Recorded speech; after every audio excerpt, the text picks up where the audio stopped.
I'm a little shorter too. Oh. Whew. First time at this, so bear with me a little bit. But a big thank you to Doug and Dawn and Tina and Tanya for setting this up. They have managed to create an evening of my favorites. Good people, good food, and good books. So I am excited to be here and honored and ready to share a little bit about my story, The Escape of Princess Madeline. So how many of you guys can remember your favorite fairy tale? Snow White, Cinderella, Grimm's fairy tales?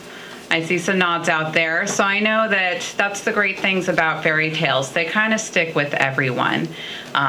They give us the opportunity to suspend belief and to inspire us to dream, to believe that good will always triumph over evil, that Prince Charming's waiting behind that corner, and that the only type of ending is a happy one. They are timeless stories of growth through different challenges. And that's kind of what drove me to write The Escape of Princess Madeline. I wanted to write a coming-of-age fairy tale with aspects of magic, adventure, and romance that was appeal to all ages. It's a great story for a parent to read to their child. It's appropriate for the middle grade and tweens, and it's a light, fun fantasy for young adult or above. And so I'm just going to read a little bit for you, just like every fairy tale starts, once upon a time. So from chapter 1. "Father, this is beautiful," Madeline said with a little squeal. She could hardly believe her eyes. The dress was beautiful. She held it in front of her and rubbed her hands over the gold embroidery, feeling a thrill as her fingers ran over the soft bumps of the pearls. "I have to try this on," she said, running from the room to put it on.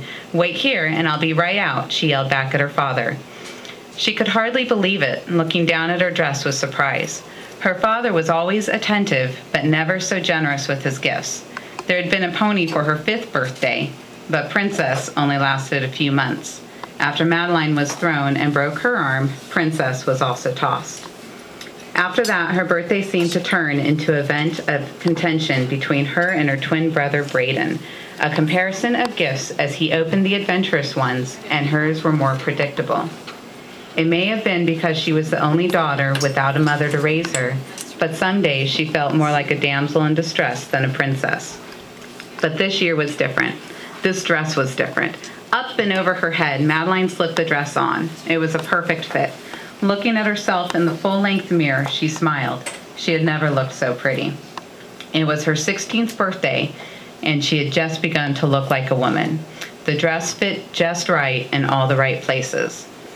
Her long, dark hair had a glossy shine against the pale green silk. The shade of her dress was just slightly lighter than her eyes, bringing out their depth and beauty. The pearls and gold embroidery in the bodice seemed to direct attention, and the dress fell gracefully down her long, slim legs. She didn't know what to think. All she could do was spin and smile, marveling at the woman staring back at her. Remembering her father in the other room, she pried her eyes away from her reflection and peeked around the corner. He was sitting in her oversized pink chair, looking out of place, his dark crimson robe clashing against the soft pastels and golden hues spread throughout the room. Her room looked like a spring hillside in full bloom with the full range of pastels and roses everywhere. King Theodore sat in the far corner looking down at his feet, rubbing his hands over each other, trying to appear calm. Tears welled up in her eyes and she smiled, seeing a sweet nervousness in him that was rarely seen. He looked up to see her twirling around the corner and smiled. "How does it fit?" he asked eagerly, his smile stretching across his face. "Oh, Father, it's wonderful," she exclaimed, spinning into the room. He gave her a huge, warm smile as she walked around the corner. "My princess," he said, "you look beautiful." Madeline twirled around so he could get the full effect, unable to remove the large smile from her face. "You like it?" she asked, crossing her legs and bowing into a deep curtsy, waiting for his approval. "Darling, I love it and I love you. Happy birthday." He stood up and walked over to her with his arms wide open to give her a big hug. "You will capture everyone's eyes and heart this evening at the ball," he he said with pride twinkling in his eyes. Madeline rubbed her cheeks, forcing blood back into them after the big hug. His rough whiskers always poked her. She had seen the stewards and various attendants running around for weeks preparing food, decorations, and music, and hadn't given it a second thought. King Theodore was very predictable in his planning. It was always the same. The hall decorated grandly with colorful streamers, fragrant flowers blooming in every corner, candles dancing in the wind, and music playing throughout. Royal balls were wonderful and charming, but hardly eventful for her. "I hardly think anyone will pay too much attention," she said, and her father looked at her with a strange smile and wink. "Of course they will. They are all coming for you. This is your betrothal ball." Princess Madeline stopped swishing and stood there shocked for a moment, mouth agape, unable to speak. And when she found her voice, it was loud and angry. "What?" she exclaimed, shaking her head in confusion. Her father looked at her with his eyebrows raised, his lips bent in a slight frown, surprised by her reaction. "It's your 16th birthday, my dear. It is time, and furthermore, it is your duty."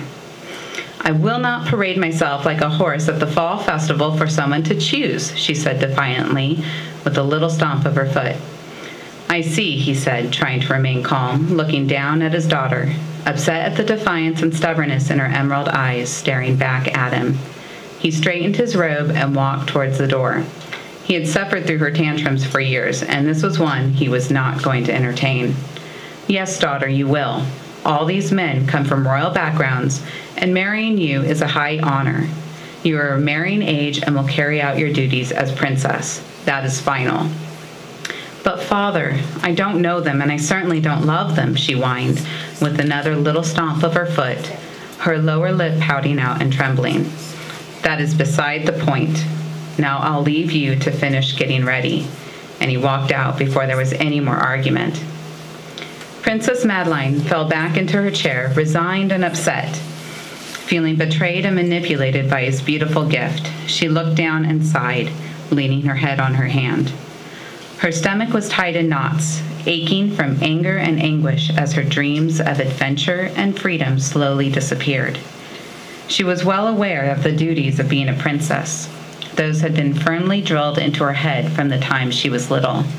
But she thought there was more time, and now that secret hope and secret longing was slipping away sadly before her eyes. So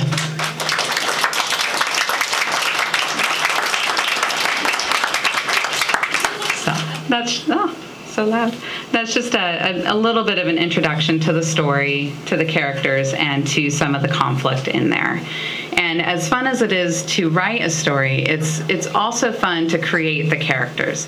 And I loved creating Princess Madeline because, above all, she's a relatable person. She's a princess, but she's 16 years old, and she's trying to find her place in life and struggling to take control.